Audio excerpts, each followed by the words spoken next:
Mic. Camera. Action. What do the reports say? Snooze. We pulled 17 more cores. What? No good? No good. More in the vicinity of great. Fuck you, Mike. Don't mess with me, man. 1/8 of an ounce per ton.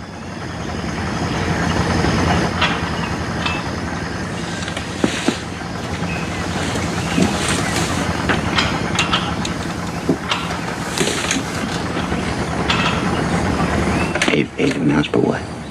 1/8 of an ounce per ton.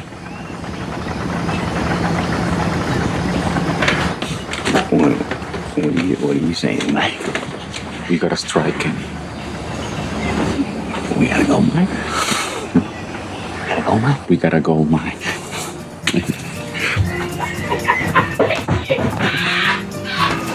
gotta go, Mike. We gotta go, Mike. We gotta go, Mike. We gotta go, Mike.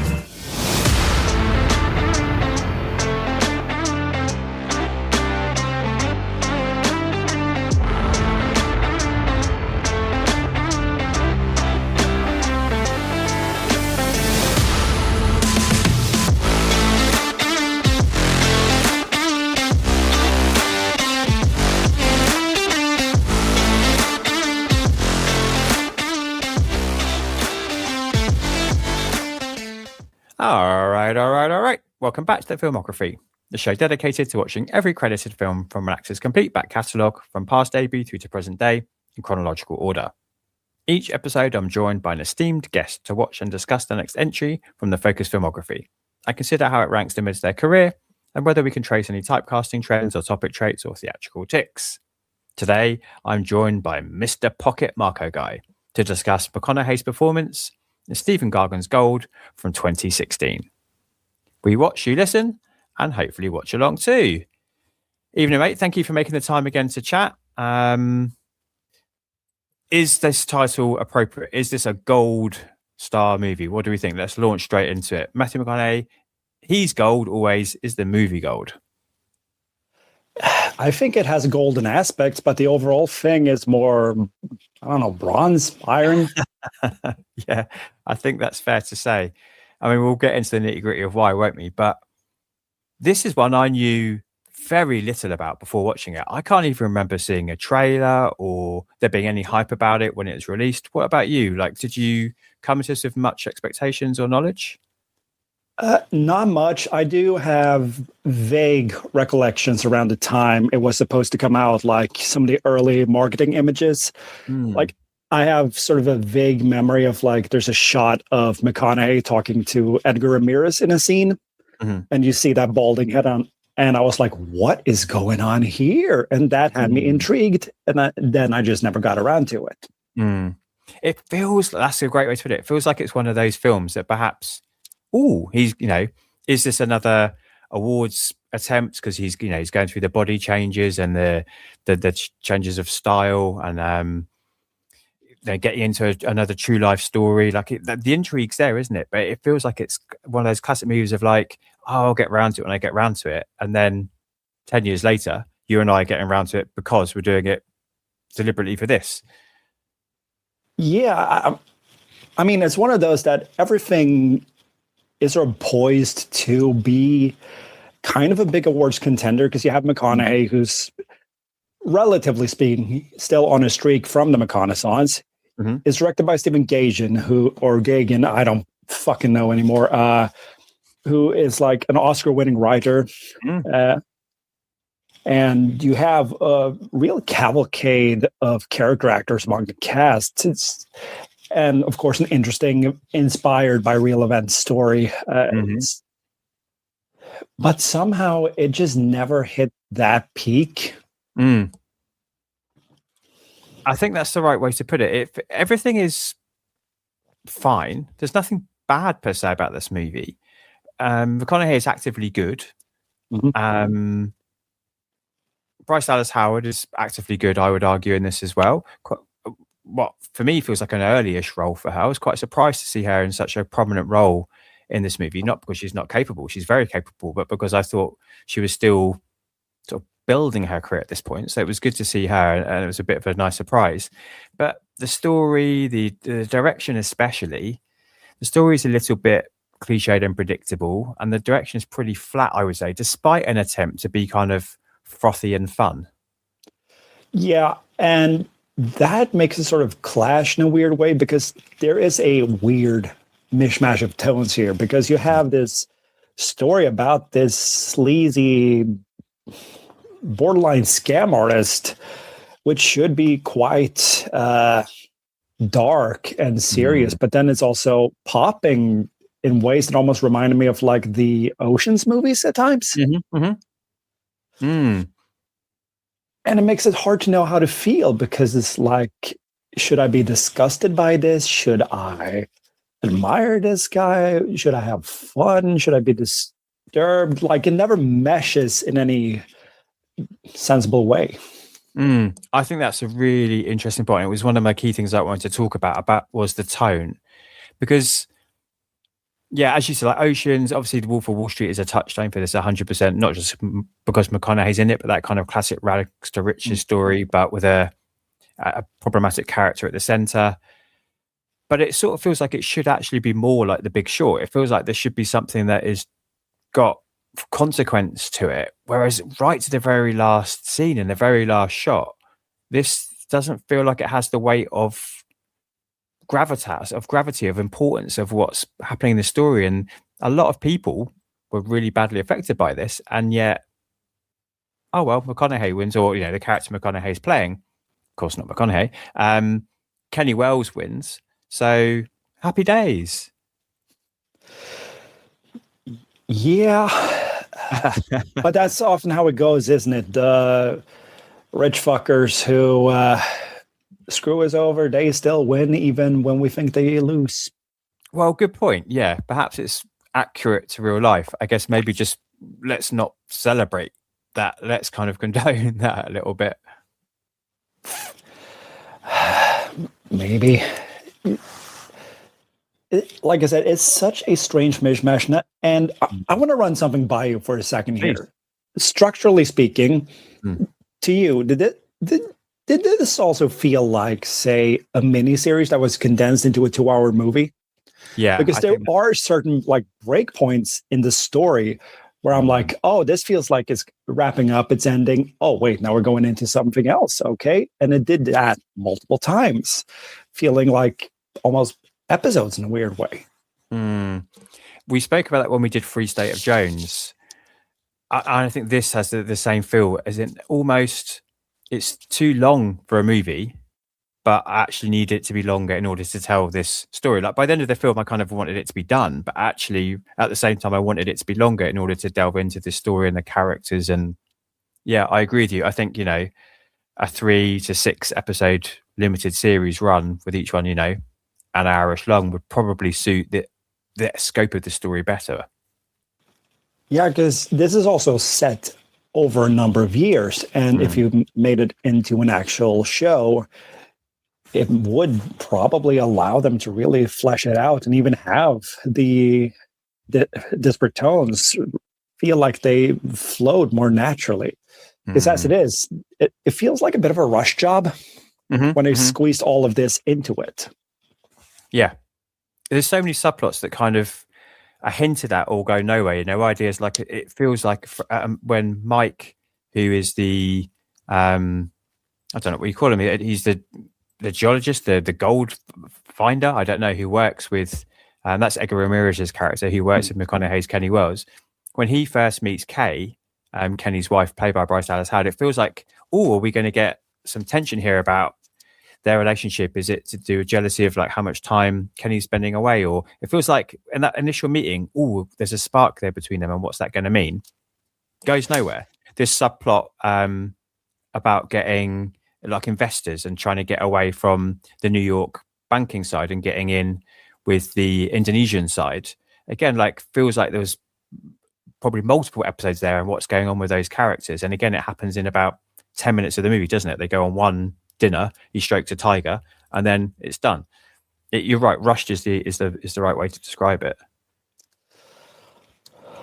Yeah, and again, there, like you said so well, there are multiple tiny subplots with the banking stuff and the gold digging and Kenny Wells's relationship, and there's the bit where he gets malaria and is just lying around for some reason, but there's no tension to it. We never think, oh, is he gonna be all right? It's just all right. He's just having a nap, I guess. It's true.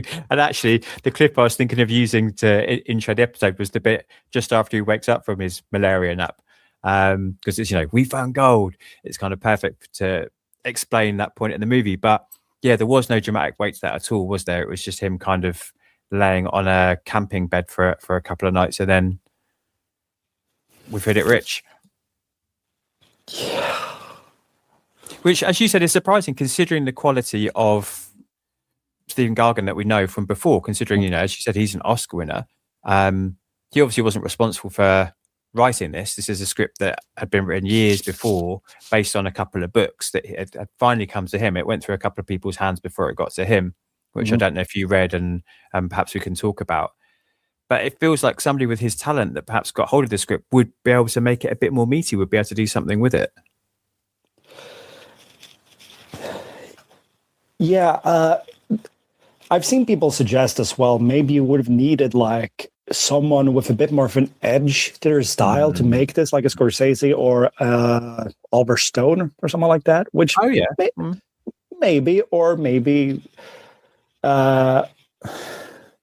we could have brought in Soderbergh. He's worked with this kind of stuff before, so why not? Yeah, and obviously worked with McConaughey before as well on Magic Mike, so they had a relationship. I mean, the people that had their hands on it before this, initially it was Michael Mann. Oh, yeah, I read that list. It was really interesting. Yeah, I mean, again, him with his hands on this, I think would be a really good movie. And Spike Lee as well, who had hold of this for a little while. Yeah, it was a veritable who's who of big name directors there. And you think of like something like is it The Five Bloods, the Spike Lee movie about is it ex-Vietnam guys who are going back, and yes, you think of like something like that here, that kind of tension and that kind of filmmaking would have really elevated this movie. And we know that obviously Mann is very capable of creating. I mean, The Insider is a movie full of drama out of people sitting in rooms and talking. It's amazing what the tension he manages to wring out of that kind of scenario in that movie. So yeah, I think without wanting to totally slander Stephen Gaghan, I think in slightly more stylish, more experienced, as you said, like with a bit more edge, I suppose, hands, it would have made this a better movie. Yeah, you would have needed someone with sort of a steadier grasp of the flow of the scene. Hell, even a Spielberg, I feel, could have done something better with this. Even looking at the tone here, you look at something like Catch Me If You Can. You could have brought something maybe akin to that, and it would have been slightly better. Oh, I think it would have been.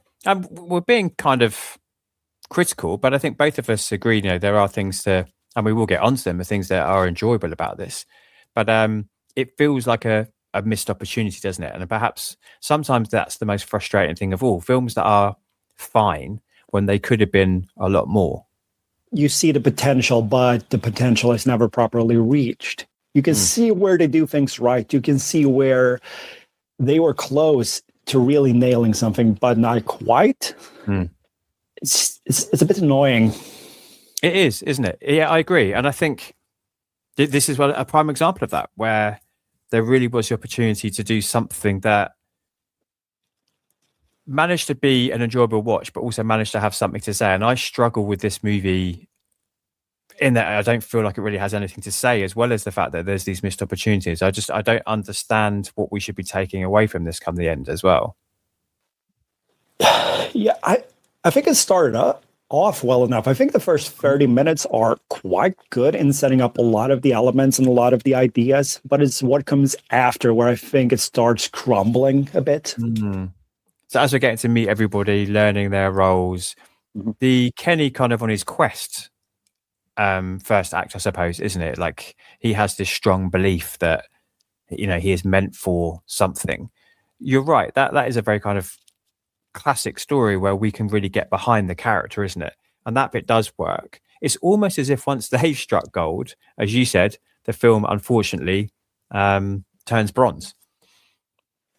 Yeah, or maybe they didn't find gold. Maybe they just found rocks that people had painted gold. Yeah. What was it? Gold shaving, I think they call it in the movie, don't they? Which is this technique that people do to try and falsify kind of geological findings or readings, isn't it? They shave bits of gold into the dirt to make it look like there's more actually from the sample. Yeah. Again, that's an interesting idea. Why didn't we maybe explore more of that? Because it felt like it was just sort of inserted gently into that particular scene. And I was like, okay, we could have maybe had more of it. It felt it was so sudden. It was they almost wanted it to be like a twisty reveal at the end, didn't they?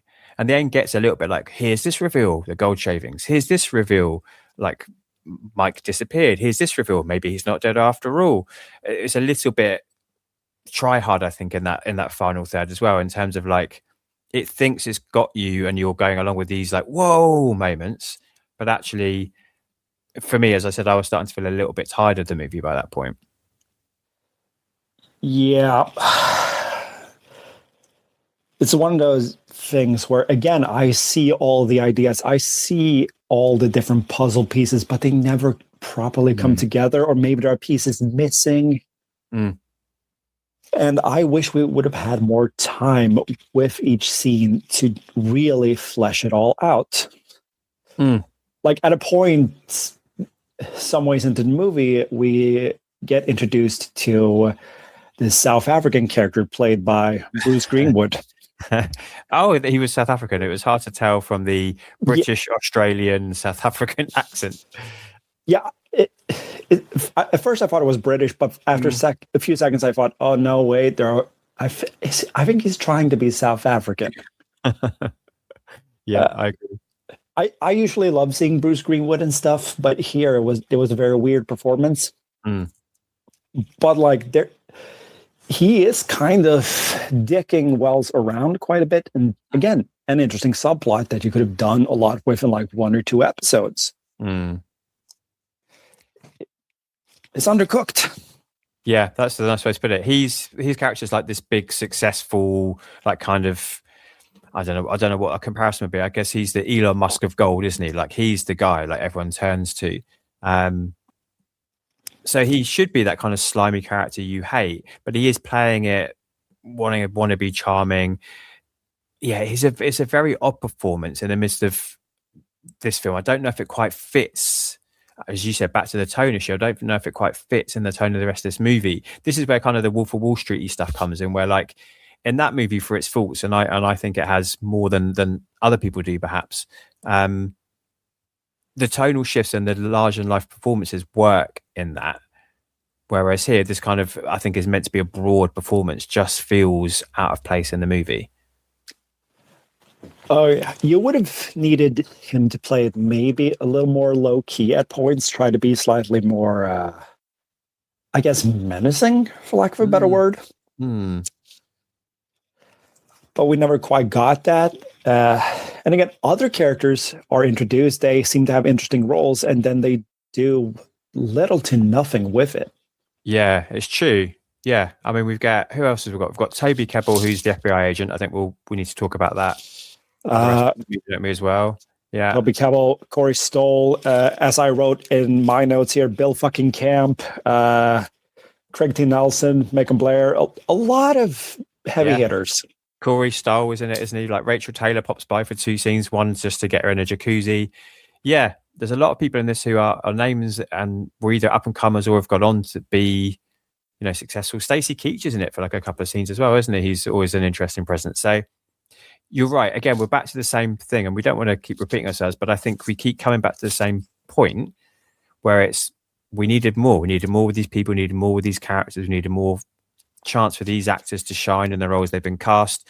I wonder if there is a longer cut of this out there somewhere, and he was forced to bring it down to the 2-ish hours that it is. I mean, it's not impossible, but usually I notice a pattern where if a director has to cut something down, they at least mention it in interviews later down the line that, yeah, there was a longer cut, but we've heard nothing about that. So I don't know. No, that is a good point. But there isn't an awful lot. I don't know, how much you were looking into it before we started talking, but there isn't an awful lot out there really about kind of the making of or the behind the scenes or much press, or it almost felt as if like it was when they just wanted to kind of slip out. They had obviously realized perhaps it wasn't the film they were hoping for. And it wasn't a success. And, the fact that you and I sort of didn't have much knowledge of it or much engagement with it, I think is pretty universal. I mean, it only cost 20 million, which isn't a ridiculous amount of money, but it only made 14.9 million back worldwide. And, we talk about it a lot. Box office isn't the be all and end all, but that's a poor showing for any kind of movie, really, isn't it? Yeah, especially when you have so much going for it. Like we said before, it has this great cast. It has a writer-director who's shown competence. And like 20 million, that's not a huge budget, all things considered. So it's interesting when it does flop like that. And as you said, like McConaughey is still really riding kind of high. I mean, he acknowledges himself that few of the choices he was making around now didn't work out in terms of box office, and a couple of them didn't work out in terms of kind of audience reaction. But he's only 2 years out of Interstellar and True Detective. It's only 2 years later. The Kubo and the Two Strings wasn't a massive success, but was financially, but it was critically. Sing was obviously a massive financial success. So he is still somebody who is drawing in audiences. So yeah, this probably felt like quite a disappointment, really, in the end. Yeah. And considering I was just thinking, considering all the effort he put into it as well. I mean, I don't know how much you looked into or read about his preparation for the role. Like, he really bought into this. He really felt like this was something that he was committed to. Oh, yeah. I mean, he seems like one of those guys who just commits no matter what. Even looking at his, let's say, less respected era, the rom-coms, the Saharas, that stuff, while maybe not his most acclaimed, he still seems like he's putting in good effort with it. Yeah. And this is the type of role he can really dig himself into. He gained weight. He thinned out his hair a bit. And I will say this. He paid off here. He's great. I agree. Yeah. McConaughey in full sleazebag mode is just delightful to watch. I completely agree. I think he's excellent. And I almost wonder, this is maybe antithetical, but I almost wonder if, to the film's detriment, that he's almost too good, that they were like, well, let's just, cut all the extraneous stuff, cut all the stuff that isn't Kenny, that isn't McConaughey. Now we're going to narrow it. It's all going to be on him because he's so good in this role. Look, he's put on all this weight. He's put on 45 pounds. He's, as you said, thinned his hair back. He's really not gone method, but he's really got into the character. So we're going to focus it all on him now. And I wonder if that was perhaps a negative impact on the story that was going on around him. It's not impossible, but at the same time, it feels like there's stuff around him missing as well. Because you still have the great performance, but a lot of character drama, I feel, is either, much like his hairline in this movie, too thin. Very good. Yeah, no, it's 100% true. But as we said, things just don't seem to go anywhere. Like the Rachel Taylor character comes in as this potential threat to the marriage that fizzles out.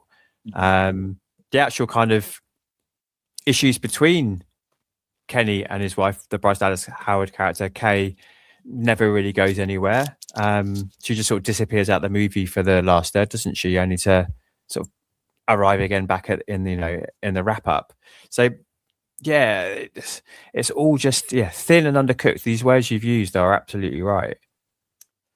Yeah, and there is another subplot that is introduced partway through that I think is interesting on paper and could have provided some really great tension for this. And that is when they introduce like the FBI, which we see framed around Toby Kebbell at first.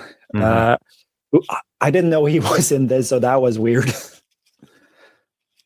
But another person just popping up out of nowhere. Yeah.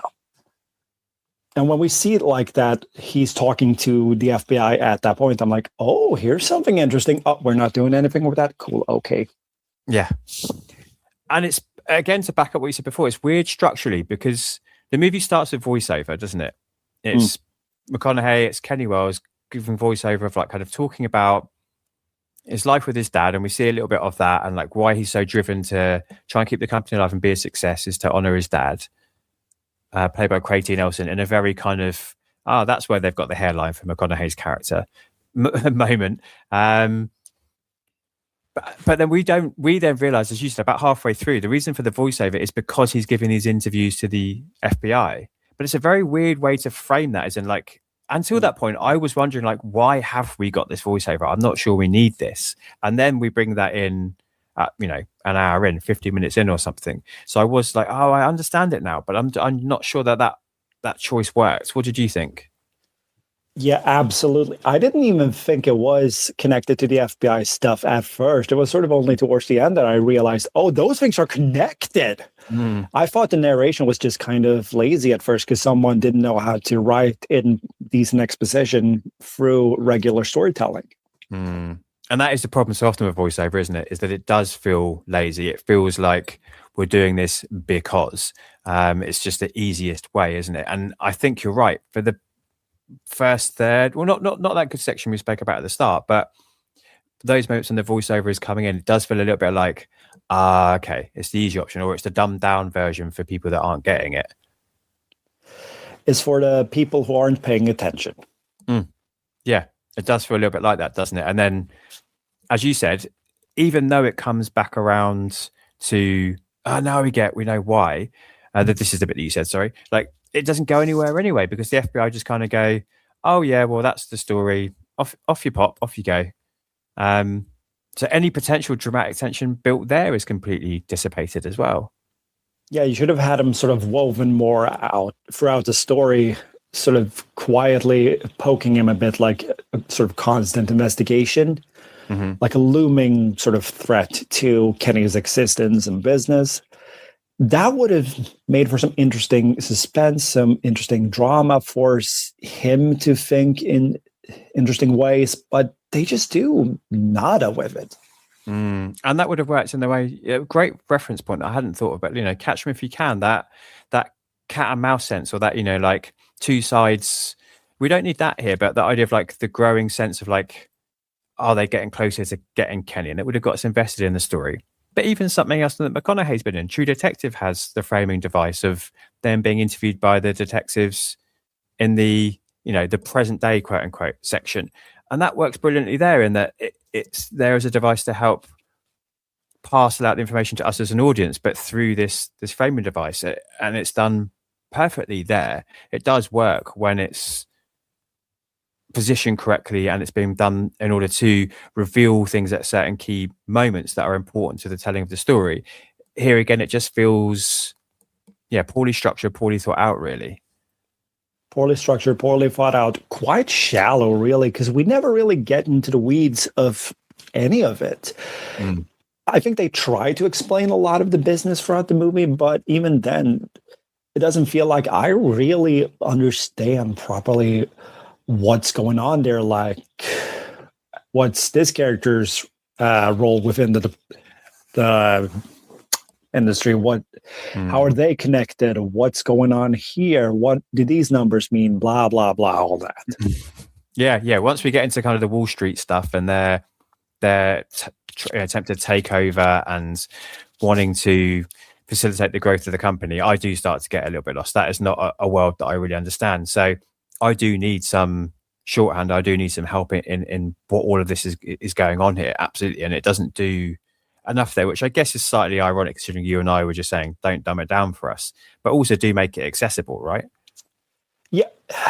Which is interesting, because in the opening scene, we have, McConaughey as Wells explaining the whole gold digging thing to Bryce Dallas Howard using her purse, which I thought was a really great metaphor. It sort of puts him back in that Wolf of Wall Street mode.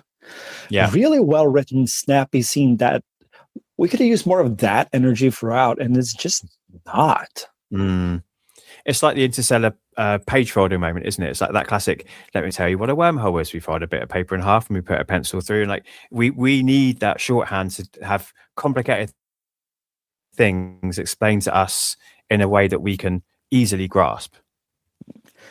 And it doesn't even need to be easy. I just need sort of the words to be there in general. We need some kind of tissue to really connect it all properly. As far as I see it, it's just a lot of disparate pieces that never feel threaded through. Yeah. And I think having Kenny as the narrator of this story again could have been really interesting. You know, think of him as being a potentially unreliable narrator. If at the end we kind of get the little wink at the audience of like, well, that's my version of it, that would have been really interesting. But they don't even do that. It almost feels like here's the truth of the story, and we're getting from Kenny because he's such a reliable guy. But I think again, putting that angle on it would have just given it something to elevate it a little bit as well. It wouldn't even have been that hard to slot it in with some of the already existing elements, because as we see throughout the movie, he is a heavy drinker. He would have been affected at many points. He would have been pressured by competitors and like the government and all that. Yeah. So he could have been under constant paranoia or tension from everything. And that would have been really interesting. Yeah.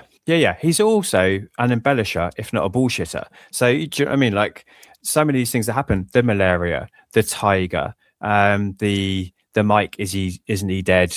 Did he escape by jumping out of a helicopter story? All of these are ways that you could have threaded, as you said, to use that lovely term, woven these into this unreliable nature of this story to give us the sense that, you know, Usual Suspect style, is everything we've just watched really real, or is it just what you've told me to get to your means, to get to your end that you require? I would have preferred that, I think, as well. I do wonder, though, as well, because since it is sort of loosely inspired by a true story, that they had to change a lot of names and such at the last minute due to legal reasons. I wonder if that maybe made it harder for him to do something genuinely creative with it, because they already had like a story lined up. Yeah, we have to kind of stick to these things because this is the truth of it. Yeah, how much do we? But I mean, listen, how many based on stories really do choose to move so far away from the original truth of the story that you kind of accept? I don't know. I think we're as an audience member, we are happy to accept that this is the truth of the story, but here's the way to make it cinematic and visually interesting. And then you can go and research the real thing afterwards if you want. You know, I read a little bit about it. It wasn't that interesting, if I'm honest. It wasn't that far away from what we really do get in the movie. Yeah, I think I'd rather watch their version of the truth rather than the truth. Sorry to interrupt you. No, it's fine. It's fine. I would have rather watched a documentary on it, because that could have been interesting, just a straight look at what was going on. Yeah, it was like the Brie X scandal, wasn't it? And it was a Canadian company rather than, obviously, this is all pivoted to be in America, isn't it? Yeah. Which I get, you know, the American dream and all that kind of stuff. It makes sense why they made those like superficial changes. I also found it really difficult to kind of root for him and root for Mike. Not that unlikable characters isn't okay, but I didn't really care, and I didn't want them to win. No, it's hard, really, because I don't mind to having like someone I don't root for. I just need someone interesting where you can see like point A to point B to point C development. But with these guys, we don't fully get it. We get very surface level figures portrayed by brilliant performers. Yeah. And it's what this, and I think for me, like, no matter, I think, you know, I agree. McConaughey's great. And I don't think anybody else at this point probably would have done any better than he does. I don't think we need to worry about, you know, kind of recasting or how that would have worked. But I don't think anybody, McConaughey or anybody else, could have really ever made me invested in this character, because essentially what we're rooting for is this person's financial success over the exploitation of other people. Like, no matter what, that's what this film comes down to, right? It's the exploitation of the workers that are helping them dig the mine. It's the exploitation of the rainforest that they're digging up and they're ruining. I know we get this one little moment of Mike providing irrigation to the local areas in order to help persuade them to come back. Fine. If that's true, that's a really great thing. But at the end of the day, we're like rooting for this capitalist to win capitalism. And that's not something that I can easily sign up to. Yeah, I guess. But at the same time, those are a lot of similar complaints people have with Wolf of Wall Street. But that is also infinitely more interesting because you have fully fleshed out characters. Yeah. You're right. And again, we keep coming back to the same thing then, because we know that these are the fatal flaws of this movie, aren't they? Yeah, everything's a bit underwritten, but also, I don't know. The writing's on the wall, but no one's writing it down. We've come up with some real gems from you today. We've come up with some real gold nuggets, I should say, really. I wasn't even sure. Like, I don't know if you felt this. Like, there were a couple of moments where perhaps they were hinting at a perhaps slightly like homosexual, like feelings for Mike for Kenny at times as well. I don't know if you got that vibe a couple of times. Not really. I didn't get anything from Mike really, which is a shame. I like Edgar Ramirez and stuff. He's a great actor that Hollywood doesn't really know what to do with. And it's almost the same here, where he is really giving a damn good performance, but he has very little to work with other than like he is the gold finder guy for McConaughey. Yeah, he's the wingman essentially, isn't he? He's just there on his shoulder all the time. I mean, and maybe I totally misread that between the two of them, but again, maybe it was me hoping for a bit of meat. Like, even if we get that and we get his profession of love, and like we get the scene when Kenny's getting the award and then Mike sort of sneaks out the back because things are about to take their turn. Even then it's some sort of kind of, I'd never meant to do this to you, man, I love you. And even if it's like a bro love or like a romantic love, whatever it might be, but just some sort of, I just needed something that I could never really quite get into it. I think we would have needed a few more scenes of them just kind of hanging out, talking their philosophies, discussing like the potential effects they're having on the areas they're in, like some acknowledgement that there's more going on than we're seeing. Yeah. I mean, Dallas Buyers Club does that brilliantly, doesn't it? When we have the scenes between McConaughey and Leto in that movie, like we really do get to understand their different worldviews and how they find some middle ground in order to move forwards by the end of that movie. And for the weight of what happens to the Leto character and that to really matter. Yeah, but it's really just hard to find. There's so many missed opportunities here. I see every point where we could have fleshed things out, but then they frustratingly do nothing. And I know we've said that multiple times before so far, but it's hard not to circle back to it. It is. Shall we try and talk about some positives? Yes. What have you got? What have you got under your like positive tick box? Well, first off, and we touched a little bit upon it, I think the cast overall is quite good. Aside from Bruce Greenwood's weird South African accent, generally, I think everyone in the cast does a very good job. Yeah. McConaughey in full sleazebag mode is fun. Edgar Ramirez is great as a foil of sorts, even though they don't do much with him. And just everyone is just trying very hard and doing very well in their roles. Yeah. Before the show, we talked about composer Daniel Pemberton. Also recently did Project Hail Mary. He did a score for this. Not always the most fitting. I think it's a bit too fun, almost Ocean's 11-esque, but it is very well composed. There are some great bits of acoustic guitar. There are some groovy bass lines. There's a lot of fun music here, even if it doesn't always fit.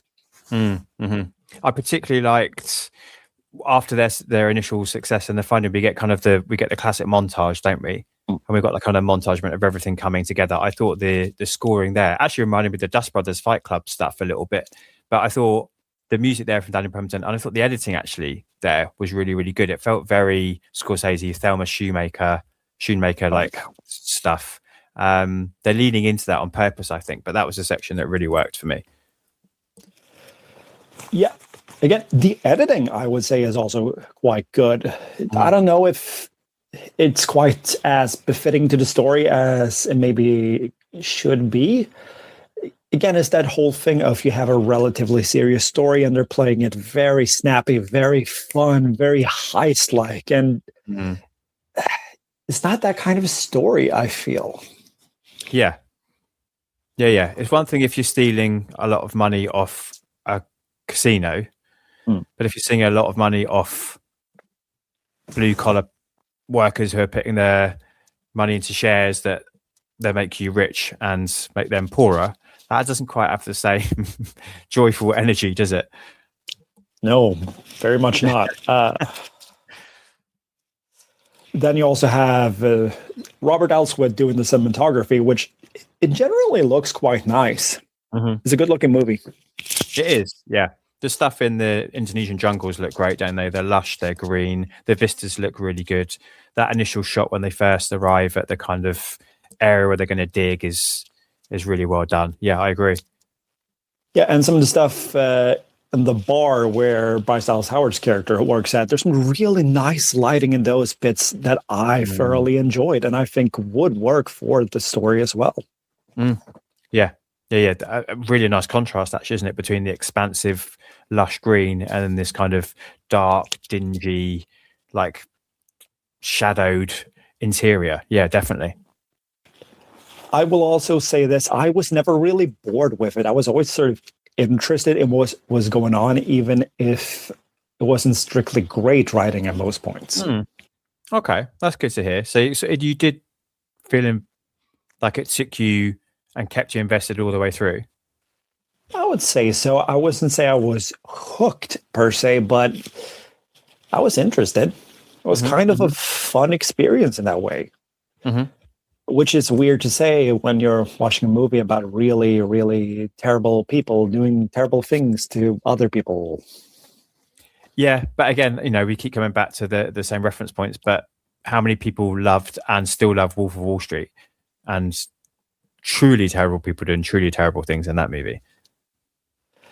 Yeah, I guess, but that also plays it in such a broad theatrical way that it gets this really interesting quality to it that this doesn't really have.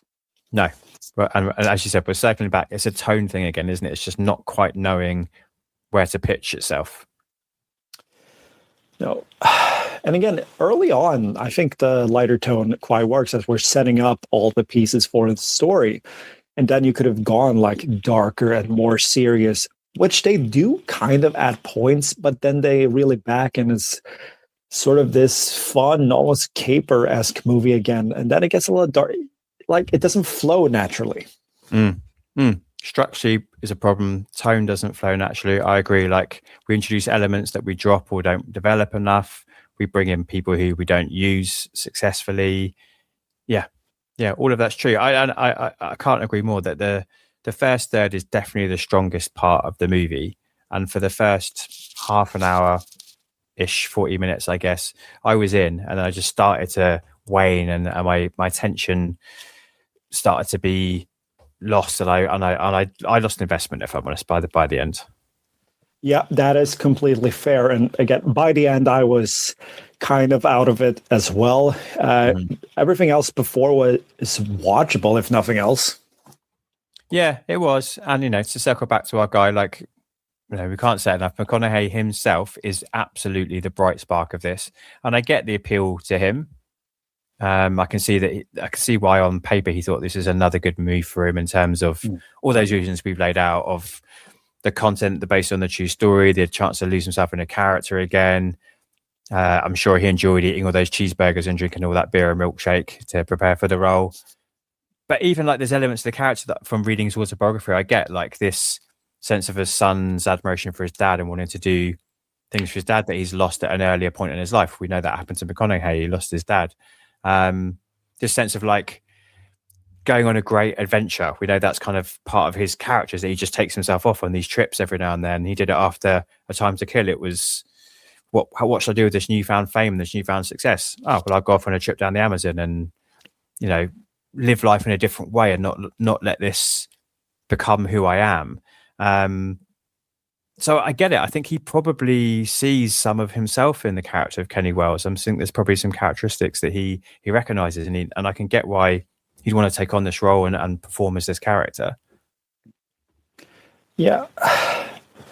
I do wonder as well, maybe we should have had another sort of pseudo lead character who's looking in and sees like all the horrors that Wells and his company are performing on the world.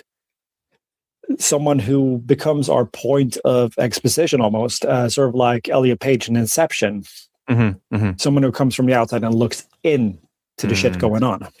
Yeah, that could have almost been like maybe an FBI informant or a character like that, again, to bring that aspect of the story in. Yeah. Yes, that would have been perfect. And again, that feels Soderberghy. That feels like, you know, if this was in his hands, that might have been a choice he might have made. I could see that really working.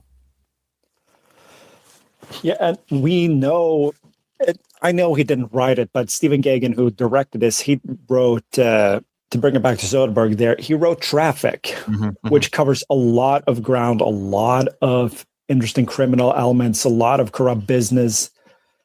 If he had been allowed to write for this story, I think maybe it would have been stronger. Yeah. And I wonder if, you know, we spoke about it, went through some people's hands. I wonder if there was this is happening now. You've got to get on with it. As you said, you alluded to at the start as well. So if they'd given him another 6 months to polish up the script a bit more, to get his take on some of this, to delve into the true story a bit more. And yeah, I think perhaps we would have got something a bit stronger. Yeah.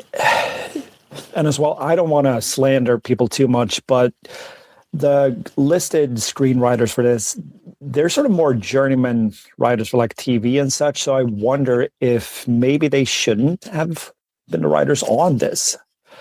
I wonder how they even got on it. Yeah. I don't know whether because obviously I think it's based on a book or two as well. So whether they got themselves the rights or, yeah, I don't know. And again, finding out a lot of stuff about this was, well, there wasn't a lot out there really in terms of the making of or you know, kind of looking into the pre-production side of it. There just wasn't much material, to be perfectly honest. Maybe just no one had much interest in this. Maybe it was just sort of, we're contractually obligated to make this, so let's just get it out the door. Yeah, it does have that feel. It does. Maybe that is why. Sorry. No, sorry. I did a really long pause there. I was going to say from conception through to production through to marketing, it's just under the radar, isn't it? What were you going to say? Yeah, very much so. No, I forgot. But yeah, I think that's a good point. It just feels like it kind of disappeared. It's just kind of nothing for anyone, really. Yeah, it's just a real missed opportunity, isn't it? Yeah. Which is a bit sad because there's so much here that could have been really great, I feel. Yeah, I completely agree. And sometimes that's knowing what it could have been almost makes it worse, doesn't it? I'm quite up for watching trashy movies at times, just, you know, because I want to watch a bit of trash. I want to watch something that just I know isn't going to be any good, but it's going to just tick that box for 90 minutes. Whereas this, I kind of went in thinking like, oh, this could be something. Yeah, there's that frustrating element, but also like, imagine it had been fantastic, or hell, even if it had been terrible, that would have been more interesting, because this is just kind of, it's all right. Yeah. Bit of a cardinal sin, really, isn't it? Also, there's some really weird needle drops in this. I don't know why they're like, there's a song by Iggy Pop, there's In Excess, no, not In Excess, Pixies, and a few other bands, just weird choices. Yeah. Who, again, music usually works best when we find that it relates to a character or to, do you know what I mean? Like, but who in this movie is listening to those bands, to these records? Not these people. We needed kind of country and western stars, didn't we? Or that kind of music would probably match the type of people we're looking at in this movie better.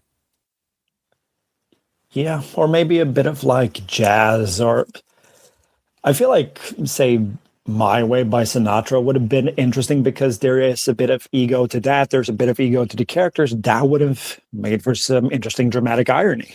Mm-hmm, mm-hmm. Yeah. Yeah, yeah. We've just made a much better movie tonight, by the way. Yep. Let's figure this in our heads. So, yeah. Next time they just need to give us a shout and we'll put our brains together and polish the script up and get something put together for them.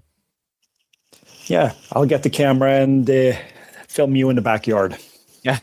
I mean, if I find a bunch of gold in my backyard, I'll be very happy.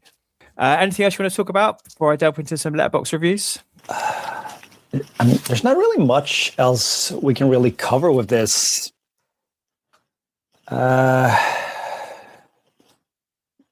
Nothing.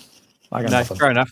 The only thing I've got that we haven't really mentioned, and I don't know if you agree with this, at times I felt like watching or looking at McConaughey first and then watching him and thinking about his mannerisms really reminded me of Tom Cruise as Les Grossman in Tropic Thunder. And I wondered if consciously or subconsciously that slipped into his performance here as Kenny Wells. Oh, yeah, because McConaughey was in Tropic Thunder too. I almost forgot about that. Yeah, he was with Cruise, right? They were in those segments together in the movie. Maybe it did slip in, or maybe you just think that because of the balding look.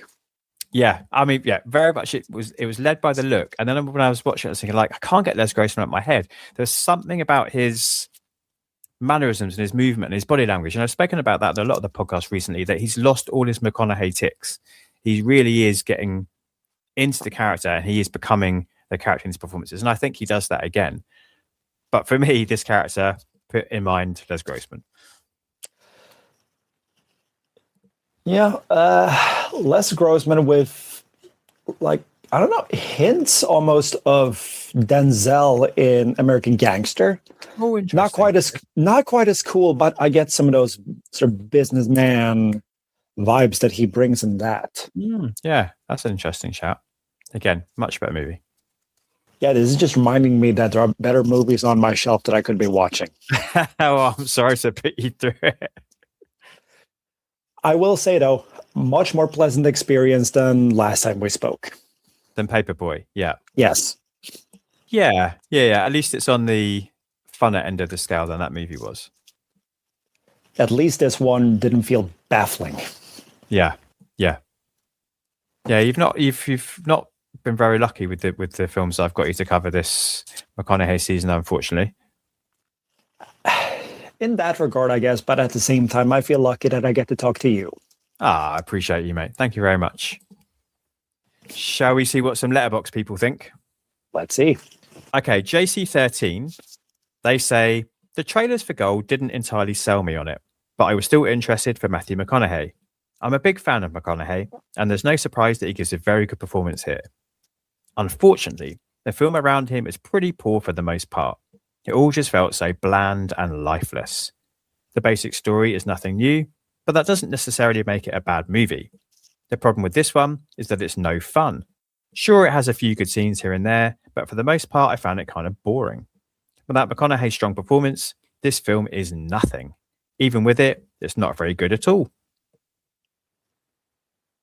I would say that's fair. Yeah. I mean, other than obviously he said it's no fun. I get what I'm saying he, I don't know. I get what they mean. That's my gender bias coming out there. Sorry, everybody. I get what they mean. But, I think we acknowledge it's aiming for fun. And it does have some kind of lighter moments, doesn't it? I think it's just that they tried to make it snappy to make it more palatable to general audiences. Yeah. Okay, Josh Barton. He says, nothing amazing about Gold, to be honest. People expecting another The Wolf of Wall Street, which the trailers led them to believe, would have been incredibly disappointed. That being said, this is definitely watchable and features a good cast, with Matthew McConaughey showing form that was last seen in The McConaissance, which, considering he's also in films such as The Dark Tower, the next film I'm going to cover, is not bad at all.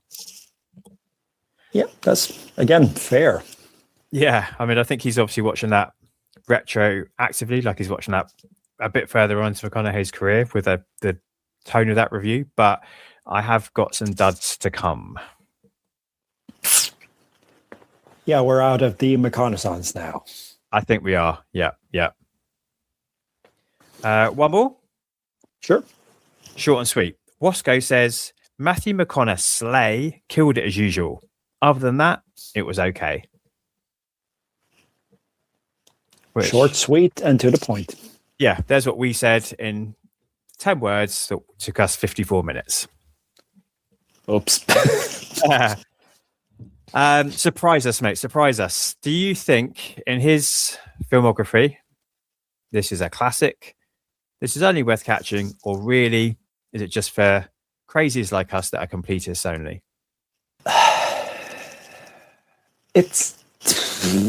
I mean, I would say I generally enjoyed it, but it's nothing I would really watch again or tell anyone to rush out and watch. So I might just say it's for completionists. Yeah. I think that's fair because it's not, although he's good, it's not anything that we haven't seen from him before. So, I mean, he's done these transformative roles better elsewhere and in much better products. I'm trying to think. He has kind of a certain manic energy in this. Where have I seen that before? Like, there's some specific movie I can think of. That's a good question. I'm looking back at the list now. Yeah, I don't know actually. Ed TV, maybe something like that. Not seen Ed TV. There's a very different energy in Reign of Fire, obviously, which is mad, but in a different way. Like his character is mad in that movie, but not in the same energy level way. Maybe a little bit in Killer Joe, I guess. Yeah. Though with, of course, very different vibes. Yes, very different. Yeah. But I know what you mean. I think this part of his career has almost felt like what is it called when you're doing it's like a victory lap almost.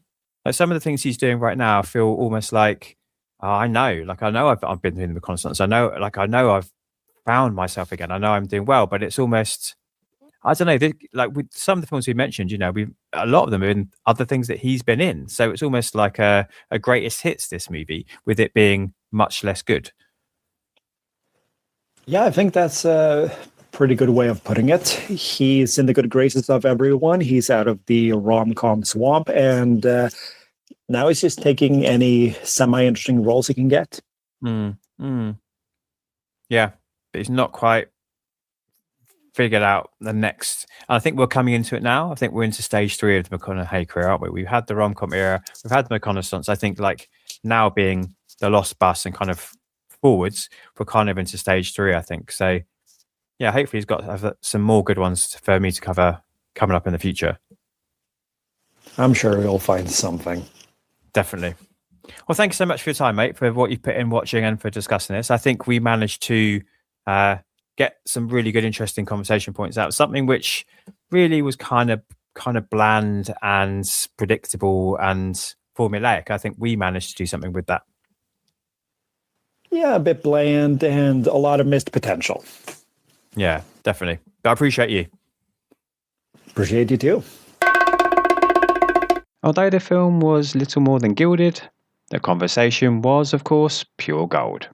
So I extend my gratitude to Marcus for making the time to watch and discuss this missed opportunity. My thanks to you too, listeners, for your continued support, engagement and participation as we journey through the McConaissance, prospecting for the next rich discovery. That was gold.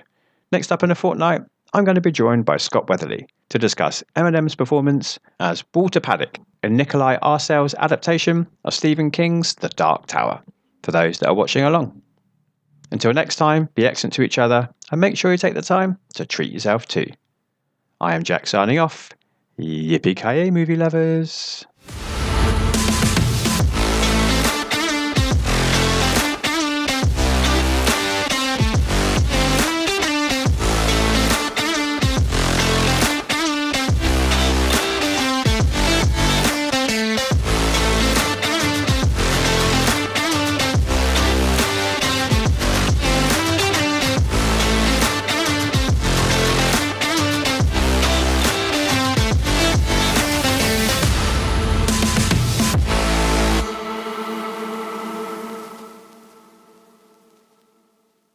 You just gotta keep living, man.